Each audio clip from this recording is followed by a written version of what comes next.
Four men built an empire. Equal power, equal money, equal control. But years later, two of them were no longer owners. They were employees in the very band they created.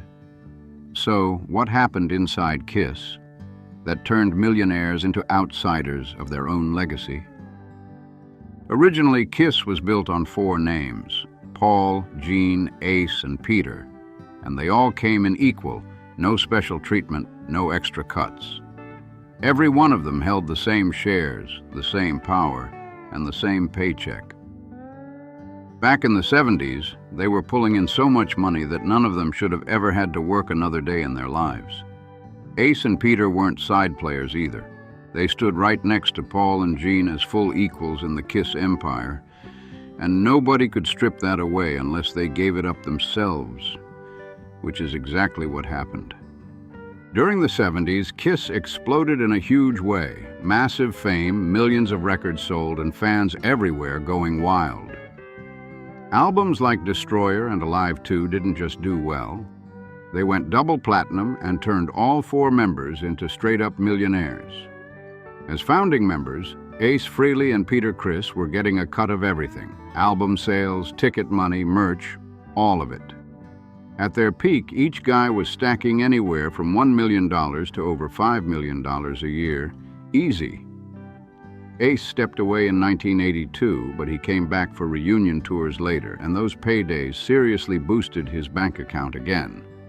Let's be clear, both Ace and Peter made serious money from Kiss.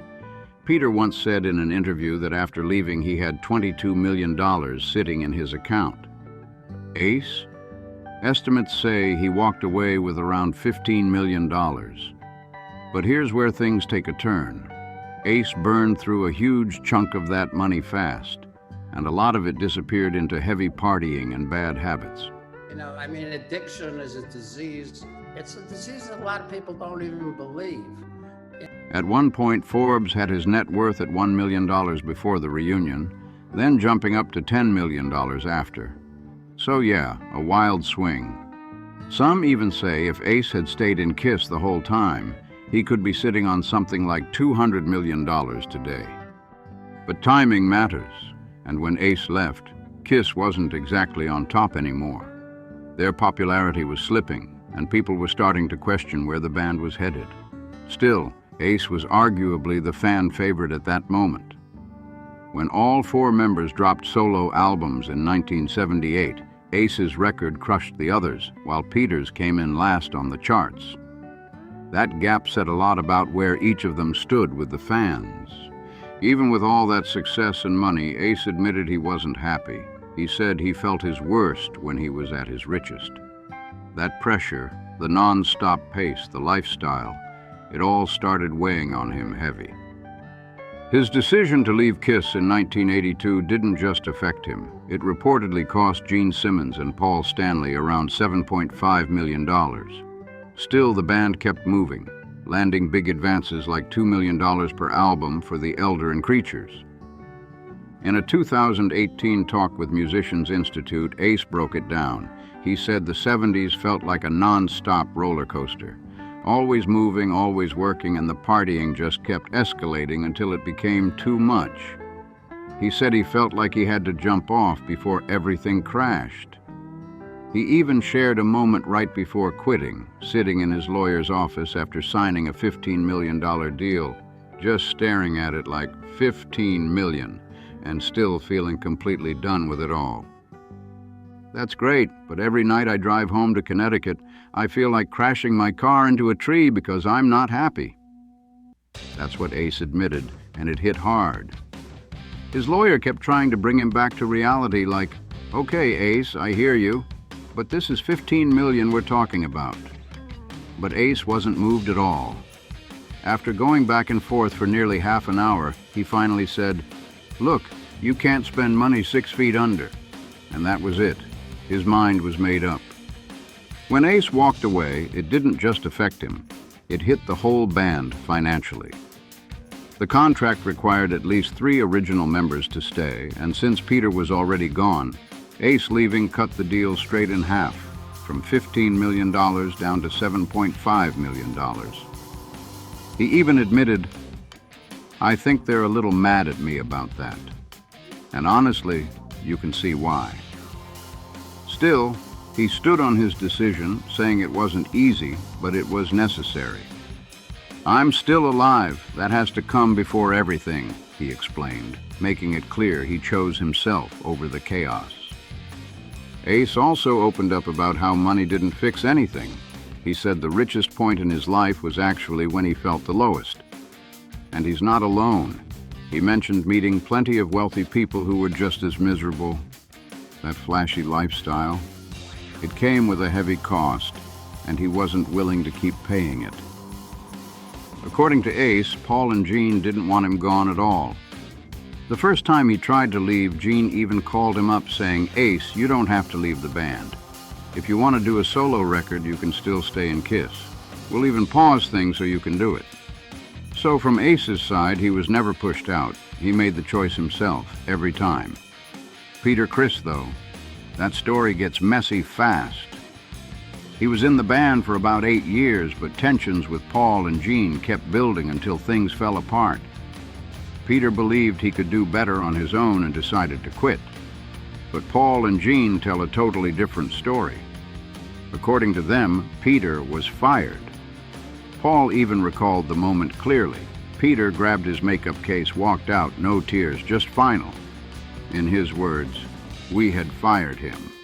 And that was the end of that chapter. Peter officially left Kiss on May 18th, 1980. So what happened next? Peter tried to make it on his own, but it didn't go how he planned. In 1980, he dropped his second solo album, Out of Control, and it flopped commercially, even though some fans still rocked with it. Then came Let Me Rock You in 1982. Gene Simmons even helped write a track, but it faced the same fate. The album showed Peter without his iconic Kiss makeup, but it didn't even get a US release at the time, which says a lot. Through the rest of the 80s and early 90s, Peter kept jumping between different bands, but none of them stuck for long. Most didn't even last a full year. Then, in 1987, things got even more serious. He signed over all his rights and fully gave up ownership of the Catman character. Still, from 1980 to 1987, even after leaving the stage, Peter remained a shareholder in the Kiss Corporation, quietly holding on to a piece of the empire before letting it go completely. During those years after leaving, Peter was still tied into the business side. He was actually sending his bills straight to Glickman Marks to get paid the whole time. Now here's where things get serious. Glickman Marks Management Corporation, run by Carl David Glickman and Howard L. Marks, stepped in as Kiss's business managers back in May 1976. And this wasn't some small role. They were given full power of attorney, meaning they could act on behalf of the band and the Kiss partnership in major decisions. They had control over investments, banking, insurance, bookkeeping, and day-to-day business moves. Basically, they were running the financial engine behind the scenes. They could even handle transactions up to $100,000 without asking first, but they were supposed to keep the band updated on everything. That's a lot of power in someone else's hands, and it played a big role in how things unfolded later.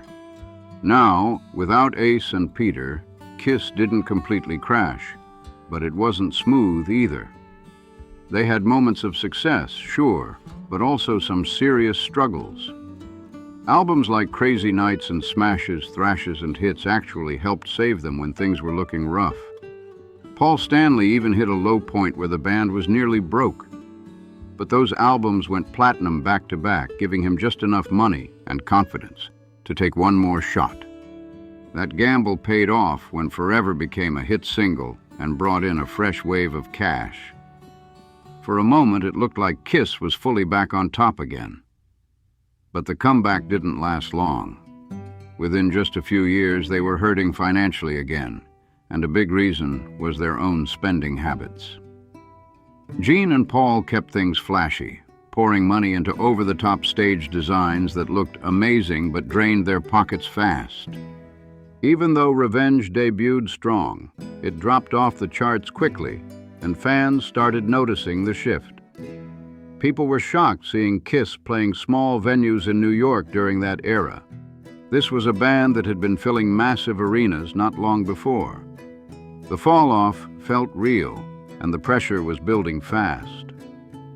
Then came a turning point in 1995, the Unplugged performance featuring Ace and Peter. That moment lit a spark, and suddenly the idea of a full reunion started gaining serious traction. Behind the scenes, things were even more intense than fans realized. Kiss had already been planning convention tours just to stay afloat, and within a couple of years, bankruptcy was looking like a real possibility. The label stepped in with a clear message: bring Ace and Peter back or risk getting dropped completely. That was the wake-up call. Gene and Paul were running out of options, and they knew it. Ace and Peter weren't in the dark either. They knew about the financial issues, the IRS problems, all of it. Peter even talked about it in his book, making it clear how desperate things had become. So in 1996, Kiss launched the reunion tour, but this time the power dynamic had completely changed. Ace and Peter were no longer equal partners. They were brought back as hired employees, not owners. Still, for Peter, it meant everything. In a 2012 interview, he opened up saying, "I grew up very poor in Brooklyn. The reunion was a blessing. Getting back to me was a dream come true." He even shared how far he had fallen financially. "I had $100,000 to my name. From $22 million to my name, that's a big drop." That fear was real, and at that point they were just trying to survive. I turned 50 when we did the Unplugged. One thing led to another, and we said, let's do a reunion. I knew it was going to be a great ride. Peter said it straight, and this time, he wasn't the same person as before. He made it clear: no chaos, no bad habits, just focus and clarity. I knew this was my chance to finally secure my future, my pension. And years later, sitting at 66, he could actually look back and say he earned that comfort. Now I can enjoy my life and the time I have. That reunion wasn't just a comeback, it was survival. But behind the scenes, things weren't as equal as they looked. Peter made it clear he wasn't coming back as a full partner. He said he felt like just a hired hand this time, not a real member of the empire he helped build. And it hit even harder when he described how it felt. We put the band together, and then one day I'm told, if you don't do what I want, there's the door. That kind of shift changes everything. He broke it down in a way that really sticks, going from building the company to feeling like you're just cleaning up after it. You started this big company, you're the CEO, and now you wash the floors. That's how far things had flipped, and it wasn't easy to deal with. At the same time, his personal life was in chaos. He had just gone through a divorce, was recovering from serious facial surgery after being attacked, and still dealing with major IRS problems. All of that pressure stacked up fast, and he admitted it just got really uncomfortable. It wasn't fun anymore. Now, to be fair, there was another side to this. Even though Ace and Peter were getting fixed pay, Gene and Paul were the ones taking all the financial risk on the tour. If a show didn't make money, Ace and Peter still got paid. But Gene and Paul took the hit. And let's not forget, they stayed with Kiss during uncertain times, while Ace and Peter had walked away when things weren't stable. So why agree to those terms at all? Simple. It was still a huge step up from where they were before. No matter how you look at it, they were making way more than playing small gigs for a few hundred people like they had been doing for years. Back in the late 80s, shows were small, crowds were limited. It wasn't the same level at all. When it came to money during the reunion, the numbers were serious. According to Peter's book, both he and Ace started at $40,000 per show, plus $5,500 a week just to cover travel expenses. And here's another twist. They both filed for bankruptcy beforehand, which wiped out massive tax debts and gave them a clean slate going into the tour. The reunion run had around 190 shows, meaning each of them pulled in about $7.6 million just from that stretch alone. That's a major comeback by any standard. But the story doesn't stop there. Peter claimed that during the later tours, starting with Psycho Circus, Ace made a move behind the scenes. He allegedly renegotiated his deal to $50,000 per show, plus a cut of merchandise sales. Why? Because Ace knew exactly what fans were coming to see, and he made sure his paycheck reflected it. So when it came to the Psycho Circus tour, 68 shows total, Peter pulled in around $2.7 million, not even counting his weekly pay. Ace? He took it even higher, making about $3.4 million, again without royalties or extra compensation included. Then came the farewell tour, and the numbers got even bigger. Across 142 shows, Peter made roughly $5.7 million, while Ace walked away with about $7.1 million. That gap kept showing up, and people definitely noticed.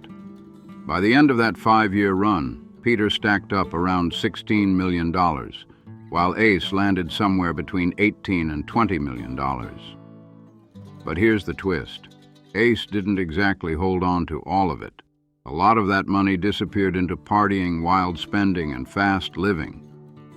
Meanwhile, Gene, Paul, and manager Doc McGee, who had been running things since 1995, were splitting the leftover profits from the entire operation, keeping control at the top.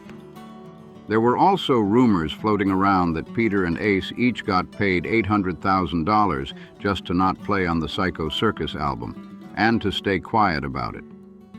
They did end up appearing on a couple of tracks, but that situation raised a lot of eyebrows. Peter later claimed Ace went behind his back to secure a better deal, but let's be real, Ace didn't owe him that. Everyone handled their own negotiations, and that responsibility was on Peter, not Ace. Then there's the whole debate over the spaceman makeup. Ace says he still owns it, but Paul tells a different story. He claims Ace sold the rights back to Kiss. Supposedly that deal happened around the reunion era or shortly after.